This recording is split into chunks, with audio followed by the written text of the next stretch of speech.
Hi guys, this is my first YouTube video and I did 13 minutes all in one take. So there's no mistakes edited out, and there's a lot of ums and uhs and that kind of stuff in there, but I'll iron that stuff out. I really like doing this, and I'll get better at it. Enjoy the video. Cheers.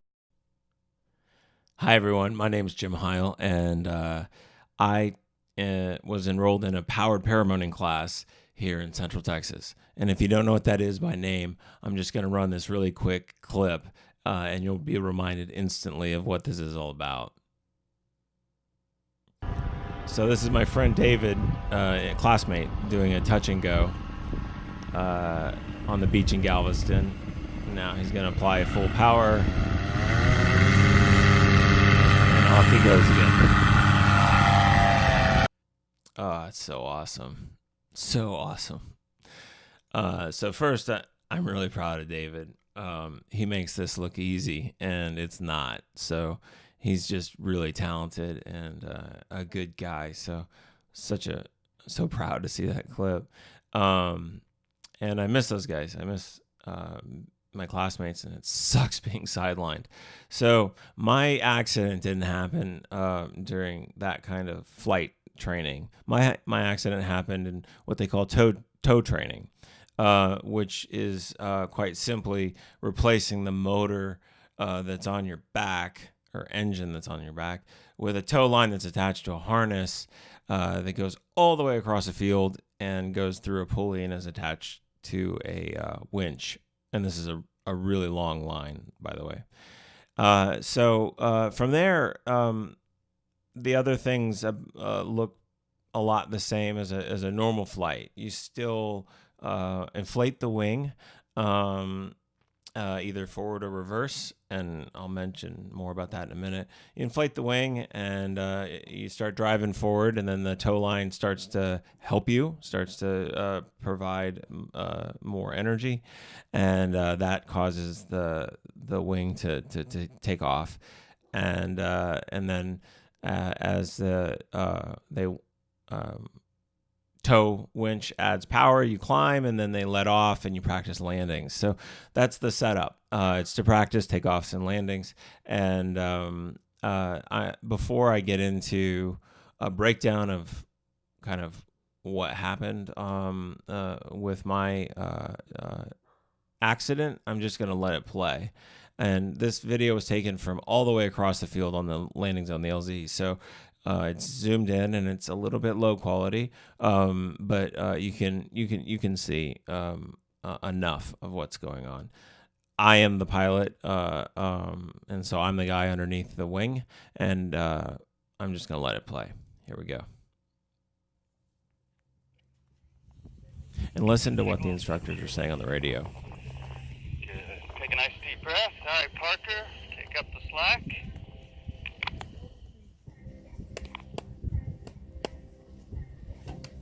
When you're ready, come towards me. Run, run, run. Keep running. Release, release. Good. Run, run, run. A little left turn. Good. Hands high. Kill, kill, kill, kill, kill, kill. Kill, kill. Turn around. Turn towards the wing. Turn towards it. Ow. Somebody in the background said that's his head. I never heard that before. Seeing people get hurt is funny. Even though that's me, I still, it's okay if you laughed at that. I did get hurt, but clearly not that seriously. I'm all right. I got some whiplash and some soft flesh, soft tissue kind of injuries, no bony injuries at all. I got x-rays and imaging and all that, so I'm fine. It's okay to laugh. What is interesting about this is kind of all the things that happen really quickly in what you just saw. The first thing, and this is going to be a little bit hard to see on the video, although I'll play it again, is that the tow line, it's hard to see on the video, but it was easy for me to feel. On that takeoff run, as the instructor is saying, to proceed, run. I can feel the tow line helping me and pulling me forward, and then without warning, without any call over the radio, because I'm hearing the radio also in my headset. Without any call, the tow line just goes slack. Like I lose all tension on the tow line, and so the wing, which was providing a lot of pull on my harness at that moment, really quickly starts to fall apart, and that's the collapse that you see. The reason that the wing collapsed like that is because the tow line went away, and my little running is not going to keep that wing up there and flying. And I don't have a motor, so right, that's expected. That's not it's not even a bad thing. The wing collapsing like that because the tow line went away isn't particularly dramatic or dangerous. Little bit of a kind of mistake, I guess, for me as the pilot in command, is that's where my attention went. Right, I'm focusing on what happened to the tow line and why did it just stop. And as it turns out, it actually broke. The axle on the winch broke in the middle of that video that you just saw. So when the tow line goes slack, that's what's happening. So that's an unexpected event, certainly unusual. It did not cause bad things to happen. It did cause, for me, as the guy under the wing, a distraction, similar to like if you were driving your car and some weird warning started to blare at you on the dash. That could cause some distraction away from what's going on ahead of you or something like that.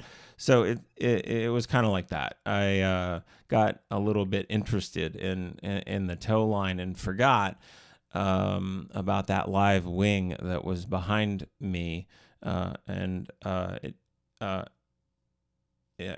I had a little bit of false sense of security because all the pull on my harness just had vanished, and I couldn't see it. I wasn't looking at it. I should have been looking at it. I wasn't looking at it, and I could just feel it collapsing behind me on the harness. So I kind of knew what was happening with the wing, even though I wasn't looking at it. Which brings me to the second point. I should have been looking at it, and the instructor makes the right call over the radio. Turn around, face the wing. And my instinct really should have been to reverse right after that kill command. Manage the wing coming back down and make sure that it gets into a safe position or killed on the ground. And because on the way down, on the way up and on the way down, the wing has to cross what we call the power zone, and that's an area where the wing is acting like a big kite. And like those guys that do kite surfing or whatever, they want it to sit right there. In this sport, we want to get through that and get the wing over your head, where it stops acting like a big spinnaker on the front of a sailboat, and it starts acting like a wing. That's what happens when it gets all the way above you. It starts behaving like an aircraft wing. And if you go look at the physics or the shape of this thing, you'll understand why that happens. So it's kind of a kite at the early part of the inflation, and up to however many degrees, and then kind of once it starts to get over you or high enough, it starts to become more like an aircraft wing. And a lot less dangerous, I guess, in that position. But I'm really aware of that on inflation, right? On takeoff, and experienced pilots out there might be wondering why I was doing a forward takeoff in conditions that obviously got a little gusty there. This was at 9:50 in the morning. It was really, really calm conditions. It was under what most people would consider minimums for a forward takeoff. And I'm also attached to a tow line, so there's that. Even if something did go wrong, if I couldn't fight the wind and get it up forward, we would have started doing reverse launches. And the instructor did actually say we should switch to doing the reverse launches because the winds were getting a little shifty. They weren't really gusting or anything, but we kept resetting our position because the direction kept changing. The windsock was doing a little bit of funny things. Not really dangerous. Again, this is early morning air, not dramatic in any way. But he did ask me to do a reverse launch, just for the record, and I said, let me try to get it up forward, and if we can't, I'll switch to reverse. And in the end, it doesn't really matter because I would have ended up in the same situation anyway. If I had kind of pulled it up reverse, I would have turned around and would have been, facing forward, and the same sequence of events would have happened. So nothing went wrong on the initial inflation. You could probably say that should have been a reverse launch, and you'd be right. But I got it up going forward. So once that thing's over my head, that part of the argument of whether I should or shouldn't be doing a forward launch is over. It's up. When it's started to come back down, it re-enters that power zone again, which it makes it, it puts me in a little bit of a vulnerable spot when it's in that area, and my instinct wasn't to turn around instantly and start to aggressively manage what the wing is doing. To do anything about what's happening back there on the wing, you first need to see it, and so that's a turn around and face the wing, and then you need to be able to have access to the brakes and the risers, and braking is profoundly more effective if you're facing the wing, and I there's probably ways that an experienced pilot could have killed that weird gust inflation there. Maybe burying one of the brakes, maybe grabbing some of the risers on the and just killing the wing that way. I'm not exactly certain. I experienced managing a wing that was getting squirrely when we were practicing kiting, and so I certainly know that there is input that you can do that'll kill a wing like. But that was a big wing, and it was a big gust of wind, and it happened really quick. And so I would have had to turn around, probably start closing the distance between me and the wing to reduce, any potential lift in the wing, and put slack on the risers, right? And then also aggressively manage that inflation. All that would have had to happen incredibly quickly. And so I'm going to run the video again, and you can use your judgment on whether or not you think I could have gotten my body around and managed that wing or not. There's not a lot of time in there. For sure, it would have to be instinctual, and I'm not sure even if it was, if I had a window of opportunity there. I don't know. An experienced pilot probably could have handled it. So I'm going to play the video again. And this time you're listening to you're going to be looking at all the sequence of events. When did that tow line go slack? What calls were made and when? And then, pay less attention to the initial collapse of the wing, which just happened because of the tow line, and more attention to the wing entering the power area back there and reinflating, which ultimately is what pulled me to the ground. So here goes.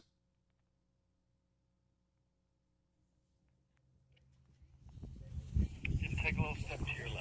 So they're centering me on the wing here at the beginning. Take a nice deep breath. All right, Parker, take up the slack. That's the winch taking up slack in the line. And if you look closely on the left side of the screen, I hope you can see the line. When you're ready, come towards me. YouTube compression might kill this, but on the line there, you can see it goes slack right there. So it's slack. And then right after that, we got collapse.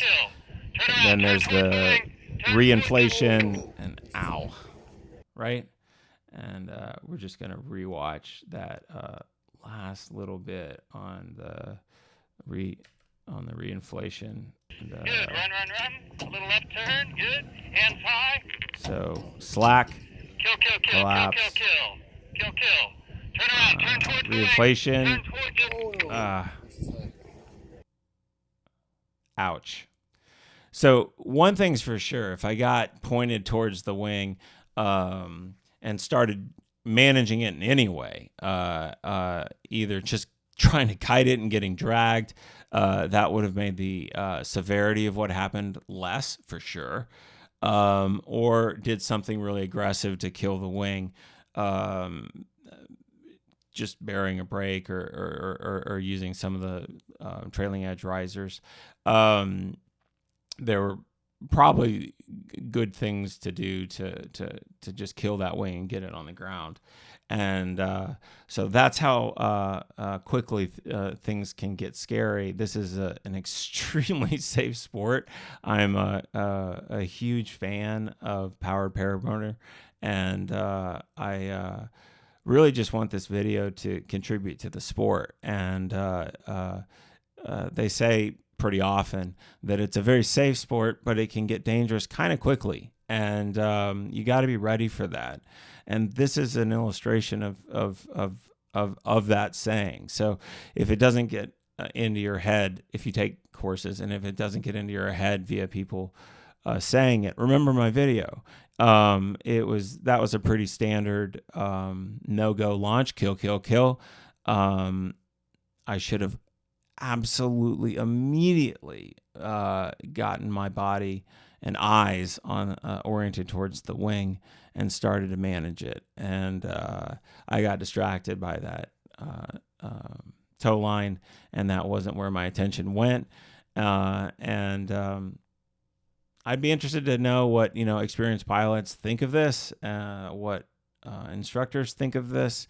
From a student perspective, the only thing that I can kind of think of is that when we were doing kiting and kind of practicing the reverse and turnaround sequencing, it might have been good to practice an aborted launch and kill, and then what are you going to do if you're forward? Get reversed or get facing the wing really quick and manage that thing all the way until it's dead again. That isn't something that we practice directly. We are taught on landing to as soon as you touch the ground and are standing again to reverse, to get pointed at the wing and manage that thing coming down. And staying out of the prop and a bunch of other stuff. So we are that was pretty drilled into us, but not really on that situation of a killed takeoff. it's the same as landing. The wing is deflating behind you, and you need to get spun around and managing that. And there's even more reasons for doing that if you have a motor on your back, right? But it's still really important. So that's the only thing I can really think of, is that maybe adding that kind of aborted takeoff as an explicit drill, to where it was an instinctive thing to just spin around and get eyes on the wing once you hear kill, kill, kill. I think that would probably have been. I think it probably would have been useful. I'm still not sure if I had a window of opportunity or not when I see this video.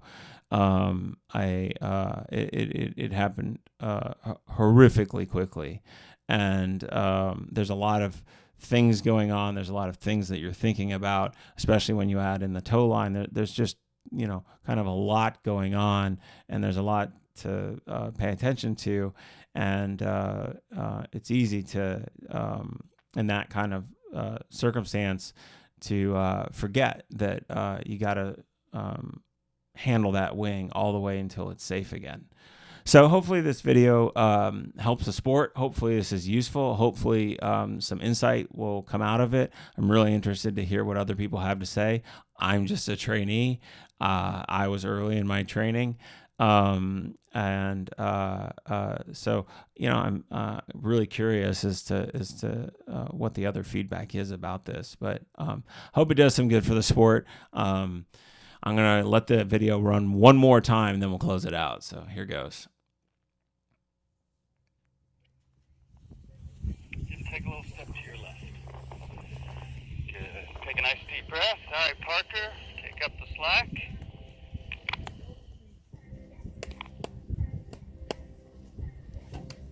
When you're ready, come towards me. Run, run, run. Keep So I running, start release, driving, release. good inflation. Good. Run, run, run. A little left turn. Tow Good. line goes Hands slack high. right there, and my wing collapses. Kill. Turn around. Turn Reinflate, towards the wing. and big slam. Ow. Ow. And the story is, I got a little bit of whiplash. The instructors were phenomenal. They did all the right things. I don't see I'm not really in a place as a student to be commenting about that stuff, but I don't see absolutely anything that the instructors did wrong, either on the radio calls or on the whole setup of the of the tow line and the decision to be practicing in those conditions. It all seemed completely safe. It was just a combination of the winch breaking, me paying attention to it, a really big gust of wind at exactly the wrong time, and the pilot in command not actively managing the wing behind him. All the calls on the radio were exactly dead on. All the training that we had gotten up to that point, I felt really comfortable with the maybe one exception of not practicing an aborted launch kind of explicitly, which I think might be a good takeaway from this. I hope you learned something. Long live power paraboating, and love the sport. Love the instruction that I got. Sorry that I got injured. Dear class, I miss you guys, and sorry I got sidelined. And I hope some learning can be taken from the vid. Cheers, guys. Bye. Heil.